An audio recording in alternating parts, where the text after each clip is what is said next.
হিসাব করো 1 কেজি 721 গ্রাম হিসাব করো।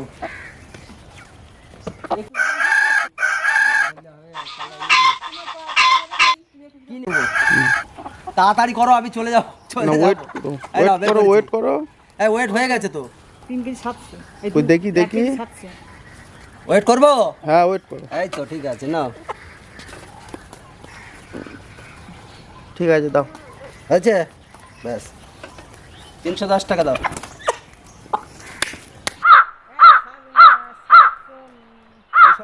আমি এই 2 ঘন্টা সাইকেল। বন্ধুরা সকাল সকাল চলে এসেছি। আজকের এই বাড়িতে মুরগি ব্যাপারী এসেছিল। আমার ছেলে দেখুন মুরগি নিয়েছে, 1 কেজি 800 জনের মুরগি নিয়ে এসছে। আজকে ও বললো যে মা আজকে শিলে বাটা মশলা দিয়ে আজকে রান্না করবে। আজকে গুঁড়ো মশলার কোনো রান্না হবে না, আজকে সম্পূর্ণ শিলে বেটে রান্না করব। আপনারা প্রথম থেকে শেষ পর্যন্ত অবশ্যই দেখবেন। মুরগিটাকে কেটে নিয়েছি, দেশি মুরগি বলে ছাল সমেত রেখেছি, ছাল রেখে দিয়েছি। এই ছালে তেল আছে, তেলটা কম দিলে ভালো হবে। এই দেখুন তেল বলে এই তেল, এই দেখুন কেমন চর্বি, দেখুন এই মুরগিটার কেমন চর্বি, দেশি মুরগি তো। আজকে বললাম যে মুরগির মাংসটা শিলে বেটে বাটা মশলায় পুরো রান্না করব। আপনারা দেখুন কী কী মশলা আমি দিচ্ছি। শুকনো লঙ্কা, তেজপাতা, এটা হচ্ছে ধনে, জিরে আর মরিচ, আর এটা হচ্ছে বিরিয়ানি মশলা গোটা। একের সঙ্গে শুকনো খোলা একটু ভেজে নেব, নিয়ে গুঁড়ো করে নেব। কড়া গরম হয়ে গেছে, আগে 3টে তেজপাতা আগে শুকনো খোলায় দেব, লঙ্কা দেব, এই ধনিয়া দেবো, গোটা ধনিয়া, মরিচ, জিরে সব একের সঙ্গে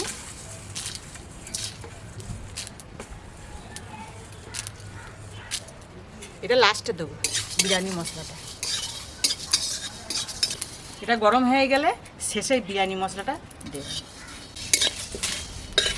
এবার এটা হয়ে যাবে।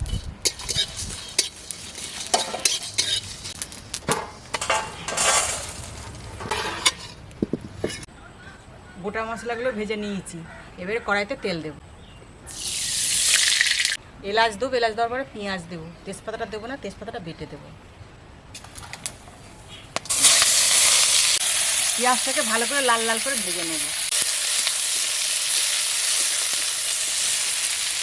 2টো শুকনো লঙ্কা গোটা দেবো, পেঁয়াজের সঙ্গে লাল লাল করে ভেজে নেব। এদিকে আর পেঁয়াজটা ভাজা ভাজা হোক, আমি এদিকে ভাজা মশলাগুলো বেটে নেব শিলে।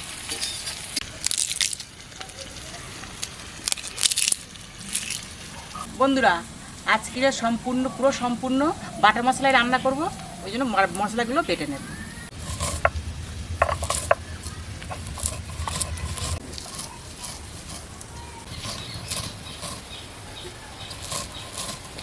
পেঁয়াজগুলো ভাজা হয়ে গেছে, তুলে নেব।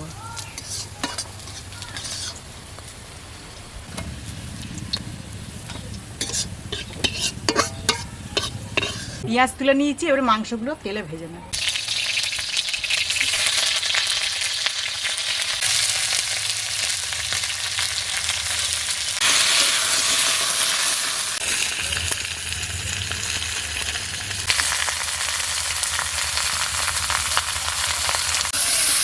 মাংসগুলোকে ভালো করে ভেজে নেব।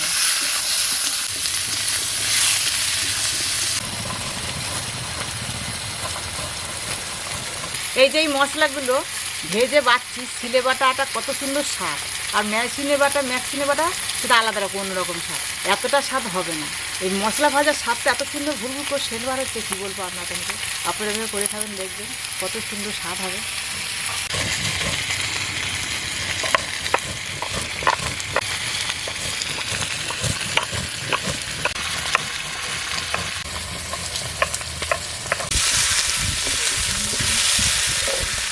ভাজা মশলা বাটা হয়ে গেছে, এবার আদা রসুনটা বেটে নেব।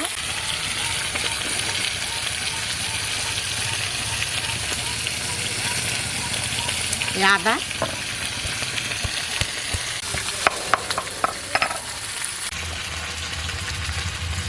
এবারে মাংসতে নুন দেব।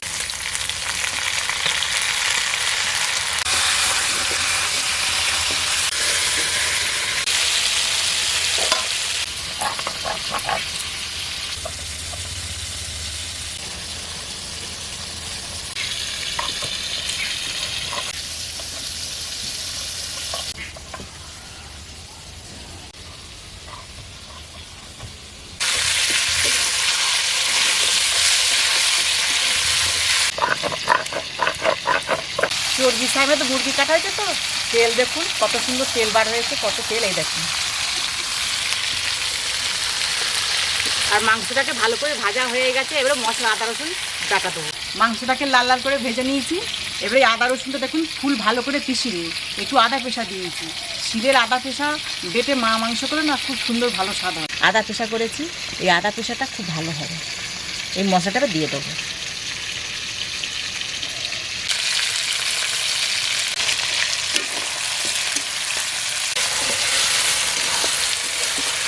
এর হলুদ দেব।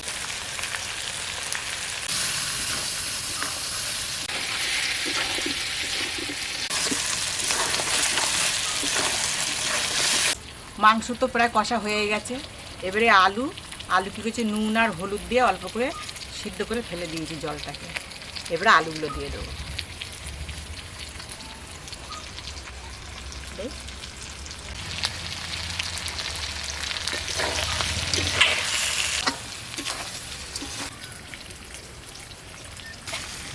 মাংস অনেক রকমের খাওয়া হয়েছে, এইভাবে বাড়িতে মাংস খাবেন, দেখবেন খুব সুন্দর স্বাদ।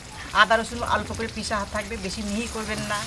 হ্যাঁ, মাংসটাকে ভালো করে ছাল সমেত মাংস এনে ভেজে রান্না করলে এই তরকারিটা এত সুন্দর স্বাদ, গরম ভাত বা লুচি হোক পট হোক এত সুন্দর লাগবে কি বলবো। এইভাবে হামেশাই রান্না হয়, তা আপনাদের কাছে আজকে প্রথম দেখালাম এইভাবে রান্না। কষা তো হয়ে গেছে, এবারে জল দেবো অল্প।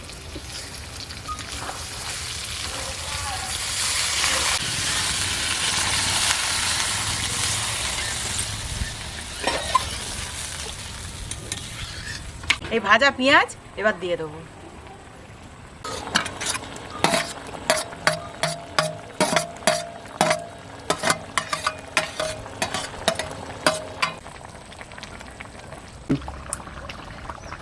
মাংসটা প্রায় হয়ে এসছে, এবারে ভাজা মশলাটা দিয়ে দেবো।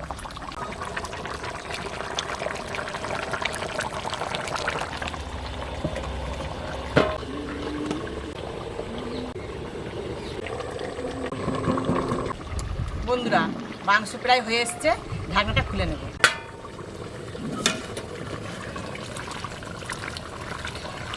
আমার দেশি মুরগির ঝোল হয়ে গেছে, এবারে নামিয়ে নেব।